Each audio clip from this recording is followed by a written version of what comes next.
میں تمہارے رگ رگ سے واقف ہوں، میں اس کے رگ رگ سے واقف ہوں، وہ میرے رگ رگ سے واقف ہے۔ ایسے جملے ہم اپنی ڈے ٹو ڈے لائف یعنی روزمرہ زندگی میں ضرور بولتے یا سنتے ہیں۔ ان جملوں میں ہم کہہ رہے ہیں رگ رگ سے واقف ہونا۔ اس کے لیے آپ کو یوز کرنا ہوگا انگلش میں ان سائڈ آؤٹ۔ آئیے کمپلیٹ اسٹرکچر دیکھتے ہیں۔ سبجیکٹ پلس نو یا نوز۔ نو یہ آئی ہوئی دے یا پلورل نیم کے ساتھ یوز ہوتا ہے۔ نوز یہ ہی شی اٹ یا سنگولر نیم کے ساتھ یوز ہوتا ہے، پلس آبجیکٹ پلس ان سائڈ آؤٹ۔ اچھی طرح سمجھنے کے لیے کچھ مثالیں دیکھتے ہیں۔ میں تمہارے رگ رگ سے واقف ہوں، I know you inside out. I know you inside out. میں اس کے رگ رگ سے واقف ہوں، آئی نو ہم ان سائڈ آؤٹ۔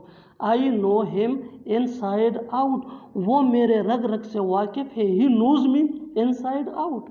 ہی نوز می ان سائڈ آؤٹ۔ بالکل ہم اسٹرکچر کو اسٹیپ بائی اسٹیپ فالو کر رہے ہیں۔ آپ بھی اسٹرکچر کی مدد سے سیکھ سکتے ہیں، بنا سکتے ہیں ایسے بہت سے جملے انگریزی زبان میں آسانی سے۔ That can be really helpful for you. اچھی طرح سمجھنے کے لیے ایک اور مثال دیکھتے ہیں۔ One more example for better understanding. میرے پاپا میرے رگ رگ سے واقف ہے۔ میرے پاپا میرے رگ رگ سے واقف ہے۔ My father knows me inside out. My father knows me inside out. اور آخر میں یہ سینٹنس آپ کے لیے کامنٹ سیکشن میں اس کا جواب ضرور دینا۔